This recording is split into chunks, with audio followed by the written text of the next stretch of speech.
but I'm like just the right age for this kind of action going on, Princess Leia.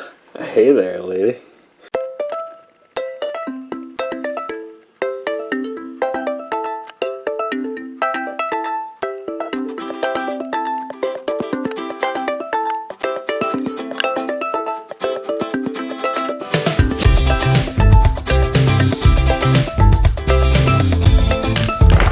I got a bunch of VHS. I'm VHS AF. Return of the Jedi. Original cut. Yeah, Metal Bikini. The original Ewok song. Thank you, Wicket and friends. There is also, of course, the original Jabba's Palace song, and it's much better. But I'm really disappointed that in the digital versions of the Return of the Jedi, they got rid of the Yub Nub song. Yub Yub Jub Jubbity Jub, a Jub Jub Jub Jub Jub, and I don't know the words, but it was way better. Well, you know, I mean, the new Ewok song wasn't terrible.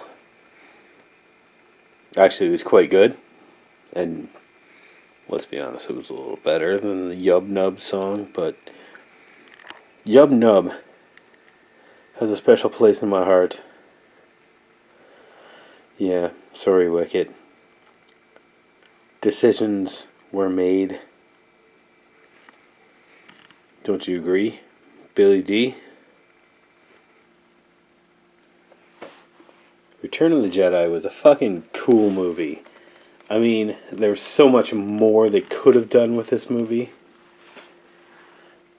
But considering all the plot lines they had to tie up and the, you know, they had to put some new stuff in there too. They had to expand the universe a little bit.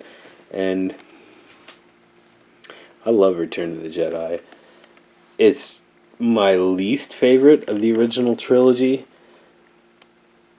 for a bunch of reasons. But it was still a hell of a lot of fun. This was Avengers Endgame of its day. Yeah, it was amazing. I was really annoyed with Ewoks, though, for some reason. I guess 1983, I would have been 12 years old. I'd have been like, I'm too old for that kiddie bullshit with it. But I'm like just the right age for this kind of action going on, Princess Leia. Hey there, lady. It's Return of the Jedi, man. Come on, it's timeless classic. If you haven't seen this movie, what the hell? You would never watch this video anyway. So if you haven't seen this movie, please watch it. And we got some WrestleMania. Best of WrestleMania. 1 to XIV. 1 to 14. Holy shit, and it's still on VHS. There was 14 WrestleManias before we even stopped making VHS. What year is this?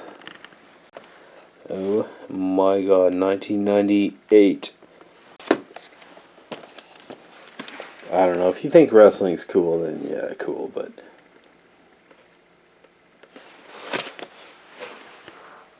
I mean, 1998 though.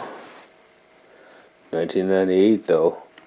By this time, if you haven't realized that wrestling is fake, you're just deliberately fooling yourself. And what other things are you deliberately fooling yourself about? Oh, haha, touche, take that. What about Star Trek 3, The Search for Spock? Yeah, we've all been there. We've all searched for Spock. Actually, this is a really great movie, and it doesn't get the respect it deserves. Like, the big ones are Star Trek 2 and 4. And people say the even-numbered Star Trek movies are the good ones, and the odd-numbered ones are terrible. You know what? Fuck that. This was a good movie. I love this movie. Search for Spock. I mean, this can't be happening. Yeah. There's a lot of cheesy shit about this movie, but man, this is actually quite fun. Admiral Kirk's defeat of Khan and the creation of the Genesis planet are empty victories. Empty? Captain Kirk has seen some shit. He lost Spock. Do you forget? I'm not going to read you all this stuff. Search for Spock. Yeah, okay. Wrath of Khan, Spock dies. Star Trek 3, Search for Spock, he comes back to life. But only in the end. I mean, we really only see him in the end. So Star Trek 4 is like the reintroduction of Spock, and he's kind of like stranger in a strange, even stranger land, because they're back in like 1988 Earth. And so that serves as his reintroduction. But this movie, a transition movie, Search for Spock, the Genesis planet, they have to fend off Klingon hostiles in the form of... Is there a picture? Come on. No. In the form of Christopher Lloyd. Christopher Lloyd, Doc Brown, as a Klingon. The best Klingon ever in Star Trek movies, if you ask me. Christopher Lloyd. Like, classic portrayal. I don't watch a lot of Star Trek TV. And I like the movies a lot. Especially this one. I do like it. Yeah, maybe it's not as good as 2 or 4. But this is a great fucking movie, and you should watch it.